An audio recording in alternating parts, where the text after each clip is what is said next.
So, since we've been talking about how the spread of democracy might change the international system in terms of the frequency of war because of this phenomenon of democratic peace, it's maybe worth taking a closer look at that March of Freedom and the spread of democratic regimes around the international system.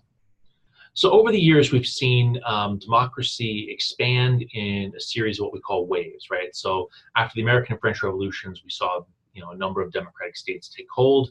We saw democratic states take hold after World War One, and then in the 1970s and on into the early 1990s, there was a third wave of democratic states that sort of emerged in Latin America and in Eastern Europe. And so today, roughly half of the states in the international system are nominally democratic. They have elections that seem roughly free and fair, and they have some level of civil rights and civil liberties where we can say, yeah, if we squint, you're doing things democratically. Um, and certainly with that third wave, there was really a confidence that democracies and also free markets, which also seem to be doing really well in terms of adoption as a social economics model, that really had the momentum, and it really seemed inevitable. And you get folks like Francis Fukuyama arguing that we've reached the end of history, which is the name of a very famous book that he wrote. And I want to just briefly take a moment and say, while Francis Fukuyama has said a number of very silly things over the years, the end of history is not one of them. In his book, he's not saying that he doesn't think stuff is going to keep happening, right? He assumes that stuff is going to happen. They're going to print newspapers. There's going to be stuff to talk about. But he's talking about history in a Hegelian sense, right? So Hegel had this idea that history was driven forward by a thesis, a way of doing things, and an antithesis, and an opposition or critique of that way of doing things. And they would smash together and they would do battle, and there would be a fight. And out of that fight would emerge a synthesis, a new way of doing things. And so history was propelled forward not by stuff happening, but by the conflict of these patterns, right? And so what he's saying is that in the wake of the collapse of the Soviet Union, in the realization that communism as practiced by the Soviet Union and its satellites and subsequent allies, the way that had worked had failed so spectacularly that there was no longer a debate, there was no longer a discussion, there was universal agreement on what was the best way to organize society. It was through democracy. And what was the best way to solve basic economic questions? It was through capitalism. And because we as a world had reached a consensus on that, there was no longer going to be this battle of ideas about what the best way to achieve human prosperity and well-being would be. We figured it out, we've arrived, history has basically done its work, and we're done. Well, that would be good as far as it goes, but it turns out that optimism that there was global consensus on democracy and free markets as the solution seems to have been overstated. Starting in the late 1990s, the advance of democracy stalls and then starts backsliding. And it starts backsliding in places like Russia, but elsewhere in Africa and in some parts of Latin America. And we start seeing powerful authoritarian states like a newly authoritarian Russia under Putin or China that start pushing back aggressively against the spread of democracy. They begin propping up or shielding brutal authoritarian regimes, whether it's the government in Sudan or whether it's the Mugabe in Zimbabwe. They get protected from international pressure to reform and are allowed to conduct really brutal human rights atrocities under the shield of Russian and Chinese diplomatic cover. Russia begins attacking democratic systems, undermining electoral systems, hacking voting procedures, flooding disinformation campaigns, and trying to undermine democratic legitimacy and break apart democratic coalitions. And so there's a real strong pushback against this idea of democracy, which has really undercut the spread of democracy and resulted in backsliding in a number of countries.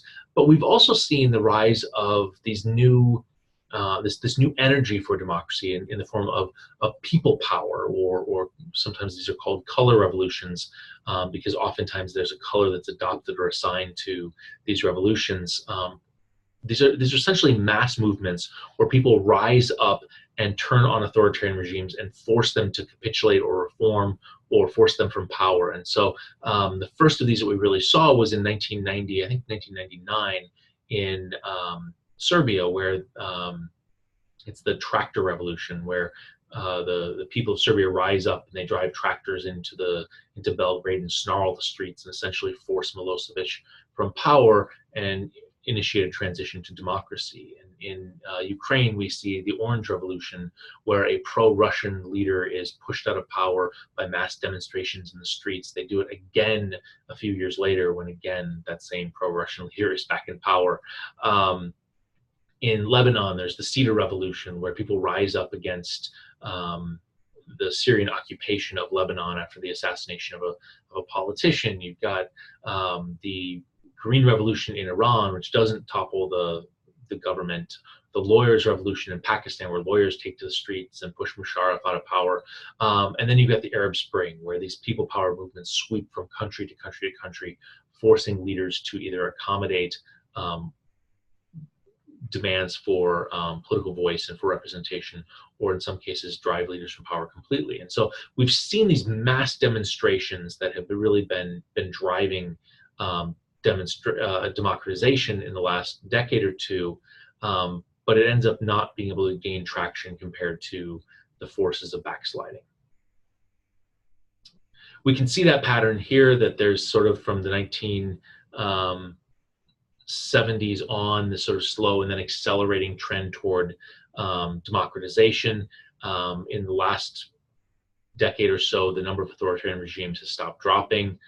Some of the sort of mixed regimes, anocracies, regimes that have some elements of democracy, some elements of authoritarian regimes, have stopped trending in the direction of democracies, and the number of democracies has stopped increasing. And so we seem to be reaching the peak of that fourth wave of democratization. And then finally, there seems to be a real crisis of legitimacy in democracies. And these graphs are a little bit hard to read, but they're from the, I believe the Pew, I'm sorry, a different study of democratization, public opinion polling, asking people how essential it is to live in a democracy, and then breaking those results out by the year that you were born. And what we see is that people born more than 40 years ago tend to be very strongly in favor of the idea that it's essential to live within a democratic state. And people born in the last 40 years, essentially since that wave of democracy really took off, have been saying, no, it's actually not that important to live in a democracy. And so this is something that we're seeing globally, and I think has raised alarm bells for folks who are interested in the question of democratization. A final point that I want to sort of briefly talk about is this idea of should we spread democracy?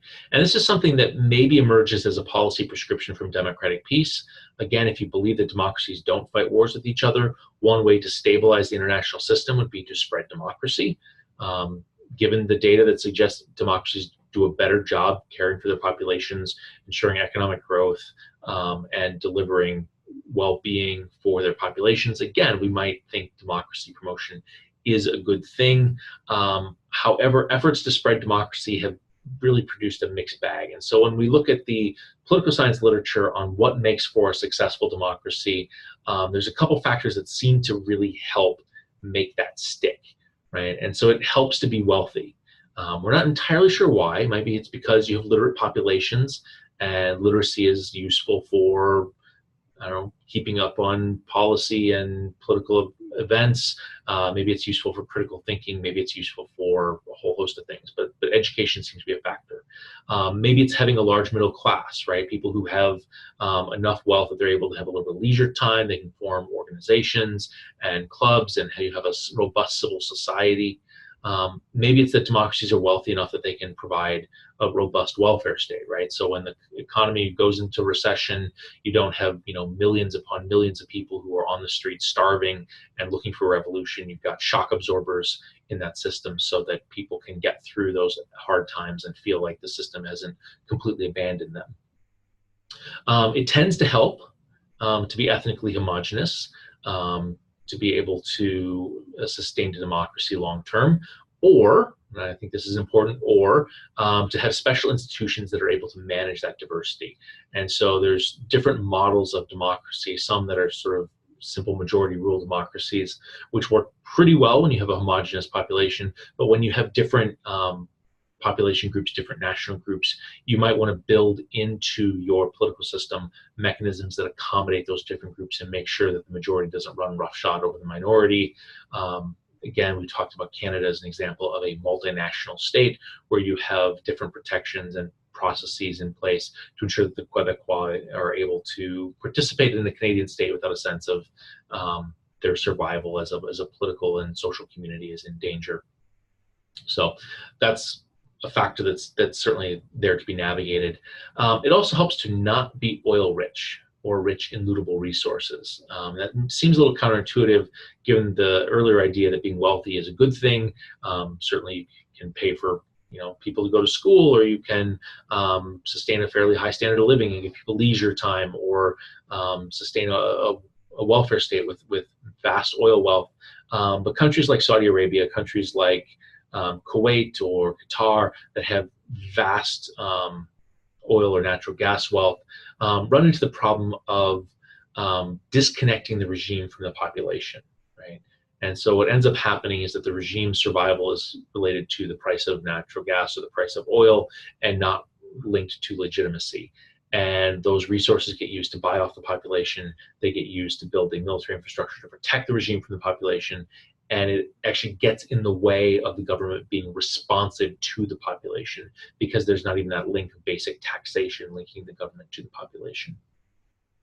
A final thing that seems to help countries to sustain democracy is being either in the West or having a British colonial legacy.